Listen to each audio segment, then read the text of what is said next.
zones aménagées. Écoutez l'organisateur Loulou Boyer au micro de François Perrault. On est ici sur le site de la Jamaïque. Le samedi, c'est de 13h à 18h et le dimanche, c'est de 8h à 18h.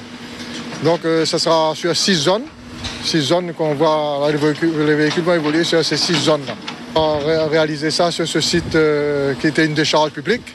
On a eu pas mal de travail, mais heureusement qu'on a eu l'aide de la mairie. Une grosse aide de la mairie qui nous a permis de réaliser ce site fantastique comme vous voyez autour de vous. Là. Et en Formule 1, les regards seront braqués sur le... Objectif pour les pilotes, franchir un parcours composé de plusieurs zones de difficulté. Et parmi les engagés, 2 femmes, 2 passionnés. Rencontre avec Odile et Pascal lors d'une séance d'entraînement avec Jacques Payette. Sa passion effrénée pour le 4x4, Odile l'hérite de son père. Bercée dans un 4x4, Odile débute la pratique du tout-terrain en compétition lorsqu'elle décroche son permis de conduire. Un jeu d'enfant pour la jeune femme, pas impressionnée par ses passages dans des verres. Non, du tout, ça fait monter l'adrénaline.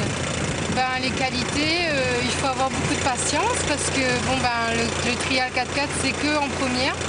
Donc, et puis maîtriser son véhicule, être maître de son véhicule. La hantise d'Odile, l'abandon sur casse mécanique, sinon rien ne l'arrête. Elle évolue en toute finesse, la règle d'or du 4x4 trial. Odile s'entraîne seule tous les week-ends à franchir les obstacles, mais en compétition, quelquefois, cela pose problème. Je suis pas la superwoman, mais je suis la seule fille qui fait de la compétition de 4x4. Alors je lance un message à toutes les femmes, venez me rejoindre, c'est super cool le 4x4, donc venez me rejoindre, je suis trop toute seule. Seule, pas tout à fait. Dans son rétroviseur, il y a Pascal, son amie. Elle vient de passer le Rubicon après de longs mois d'absence des pistes. C'est une passion familiale. En fait, il y a mon mari qui en fait, il y a moi, et de temps en temps je suis son copilote, de temps en temps il est mon copilote. On se bat un petit peu pour savoir qui aura la primeur.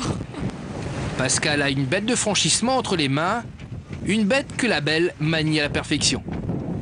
Il faut pouvoir maintenir ses émotions par contre parce qu'il y a beaucoup d'adrénaline, faire confiance à son équipe, à son copilote, à son 4x4 aussi, et puis savoir ses limites.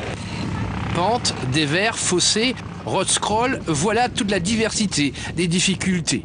De périlleux exercices qui attendent hommes et machines ce week-end à la Jamaïque. Le trial, une discipline pour laquelle il faut faire preuve de la plus grande. Dans une pratique qui résume à elle seule l'histoire de la vie qui repose sur une base béton qui a résisté aux millions d'années d'existence, mieux vaut avoir une petite bien nerveuse, percutante et qui saura se sortir de situations inconfortables qu'une grosse molle imposante, certes, mais plus apte à vous compliquer la vie. On a beau essayer 4-5 fois, ça ne passe jamais où ça devrait passer. Par contre, les gens qui disent ça, je pense que c'est un peu personnel. C'est un truc qui... Ils n'aiment pas le 4x4, ils n'aiment pas le 4x4. Bon, chacun sa passion. Et dans le type super passionné qui passe vraiment partout avec un prototype de la mort qui tue, on trouve David Boyer bien seul sur sa planète 4x4. Il fait ce qu'il veut sur n'importe quel terrain avec son araignée à pattes tentaculaires. Presque. Mais ça va. Alors qu'on retrouve également sur cette planète quelques réflexes primaires avec dans la caisse des uns et des autres quelques singes, éléments souvent indispensables dans le bon déroulement des zones. Personnage corvéable à merci, prêt à distiller quelques judicieux conseils, il occupe un point stratégique. Et quand le cerveau est en berne, c'est le muscle qui prend le relais jusqu'à se mettre dans le rouge sans véritablement pester contre le moukat de chauffeur. Singe un peu masochiste. C'est épuisant, mais quand on a la chance de tomber sur des pilotes de qualité, c'est un plaisir, mais avant tout un honneur. Un honneur parce qu'il est beaucoup plus âgé que moi, on a beaucoup à apprendre de lui, mais génial, on n'a point d'autre mot. Voilà, il faut une complicité, il faut que lui me dise où passer les roues. Et quand je vois, moi quand ça va pas, je lui dis où se placer aussi. Ça, c'est dans les deux sens, quoi. À Philippe Técher, 4 zones à 0, premier dans la série des améliorés. Et la question qui brûle, comment reconnaître une fille au guidon de 4x4, aux airbags qu'elle a devant elle, bien évidemment. Odile, seul spécimen chez les machos, deuxième hier derrière Philippe Técher, qui est la référence. Mais Odile à la limite de la dépression.